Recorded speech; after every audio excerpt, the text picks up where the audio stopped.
IVM। और आज भारत को लोग मानते हैं कि न्यूक्लियर और स्पेस पावर तो है लेजिटिमेट हम्म, सैंक्शंस के बावजूद। तो ये भी सक्सेस था। ये कर सकते हैं आप स्पेस और न्यूक्लियर में।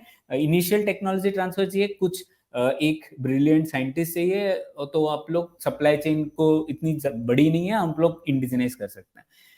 लेकिन वही आप देखिए सेमीकंडक्टर्स में वो आज की डेट में बहुत मुश्किल होगा। अगर आप कुछ चीजें इंडिजिनाइज भी कर ले तो भी आपकी डिपेंडेंस सप्लाई चेन इतनी कॉम्प्लिकेटेड है कि आप सब चीजें इंडिजिनाइज नहीं कर सकते। आपको फिर भी एक कोई सेगमेंट ही ढूंढना पड़ेगा। और ये सिर्फ भारत की प्रॉब्लम नहीं है। मैं देख रहा था चाइना और यूएसएसआर की दोनों लेजिटिमेट स्पेस और न्यूक्लियर पावर्स हैं।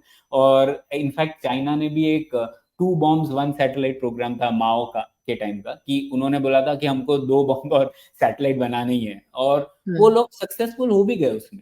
और हम्म, लेकिन वो सेमीकंडक्टर्स में फेल हो गए उस टाइम। और इनफैक्ट आप लोगों को जान के ये होगा कि फर्स्ट आईसी चीन ने ताइवान और साउथ कोरिया से पहले बनाई थी 1965 में। तब भी गवर्नमेंट सोच रही थी उनके 2 बॉम्ब्स 1 सैटेलाइट प्रोग्राम के पहले भी उनका ये एम था कि सेमीकंडक्टर्स भी हमारे लिए बहुत जरूरी है 1950 से। तो हम्म, पहले इनिशियल सक्सेस हुआ, वो लोगों ने वही प्रोग्राम किया ना, जैसे कोई विक्रम साराभाई टाइप साइंटिस्ट ले आओ चीन, जो चीनी हो, उन्होंने सक्सेस पाया। 1956 में फर्स्ट ट्रांजिस्टर बनाया चीन ने, और 1965 तक आईसी भी बना दिया था साउथ कोरिया और ताइवान के। लेकिन एक दो दशक के बाद वो उसमें भी फेल हो गए। सिमिलरली यूएसएसआर के पास भी एक सिलिकॉन वैली को रेप्लिकेट करने का बहुत फेमस प्लान था। जेलेनोग्राड हम्म, नाम की सिटी बनाई थी। तो यूएसएसआर का तो यही मॉडल था ना, हर एक सिटी होगी और सिटी एक इंडस्ट्री में सक्सेसफुल हो जाएगी। तो उन्होंने ये बनाया था। और स्पेस और न्यूक्लियर में वो सक्सेस मिल गया उनको, लेकिन फिर से आज यूएसएसआर एक भी चिप नहीं बनाता। तो मतलब मैन्युफैक्चर नहीं कर पाता। तो ये साउथ कोरिया के, आई मीन यूएसएसआर, इंडिया, चीन, ये कॉमनैलिटी है कि हम लोगों ने तीनों एरियाज में गवर्नमेंट रन प्रोग्राम की शुरुआत की, लेकिन 2 एरिया में वो सक्सेसफुल हो गए और सेमीकंडक्टर जैसे एरिया में फेल हो गए।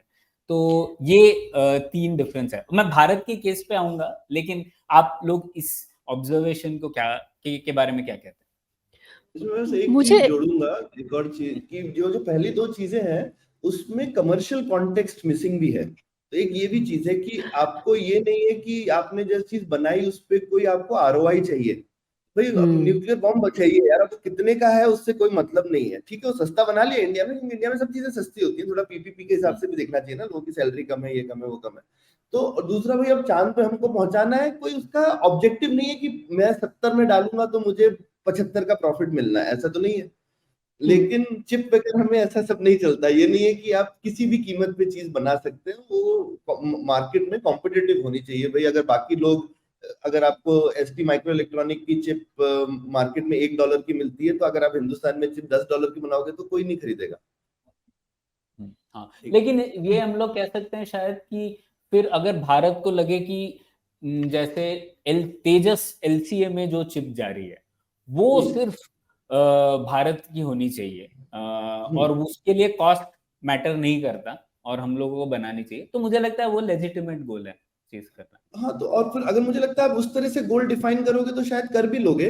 लेकिन एक इसमें एक और चीज होती है कि जब आप सिर्फ उस तरह से बनाओगे तो जो जो चीज कमर्शलाइज हो जाती है, जो चीज हम यूएस में भी देख रहे हैं कि न्यूक्लियर में वो कमर्शलाइज नहीं हुई तो क्वालिटी एक जगह रुक गई ना, क्योंकि उसका ऑब्जेक्टिव ही डिस्ट्रक्शन है, तो उसमें आप क्या क्वालिटी इंप्रूव कर लोगे। लेकिन न्यूक्लियर पावर प्लांट में जब कमर्शलाइजेशन होकर जो क्वालिटी मिलती है, तो आप जो कमर्शलाइज आप कंपीट नहीं कर पाओगे। आप ऐसी चीज जो बनाओगे ना, वो बहुत कम क्वालिटी की होगी कंपेयर टू जो कि आपको शायद बाजार में किसी भी दुकान में आप अपना फोन तोड़ के अच्छी चिप निकाल करके तेजस में लगा सकते हो। हाँ। ओके, वो आप खुद से जो मेहनत करके बनाओगे वो वही 70-80 के दशक की चिप बनेगी, तो क्या फायदा।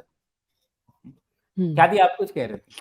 हाँ, नहीं, मैं भी यही कहने वाली थी कि ये कमर्शियल पॉइंट नहीं है जो न्यूक्लियर और स्पेस दोनों में वो प्राइमरी नहीं है। मतलब उस कमर्शियलाइजेशन वहाँ पे भी ला सकते हैं, बट वो उसका प्राइमरी प्राइमरी रीज़न नहीं है।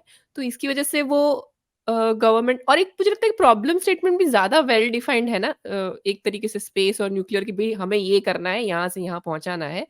तो जबकि अगर कमर्शियलाइज़ टेक्नोलॉजी है उसमें प्रॉब्लम स्टेटमेंट कॉन्स्टेंटली इवॉल्विंग भी होता है, कि आज मैंने ये बना लिया अब मुझे लेकिन बाकी जो फ़ोन मैन्युफैक्चरर बेटर चिप ढूँढ रहे हैं या कुछ और कर रहे हैं तो मुझे कांस्टेंट इनोवेशन करना ही पड़ेगा। मैं पिछली पुरानी 20 साल पुरानी टेक्नोलॉजी की से नहीं एक कमर्शियलाइज़्ड सेक्टर में आगे बढ़ सकता हूँ, वो भी एक रहता है शायद, इसका भी एक असर हो सकता है। हुँ। IVM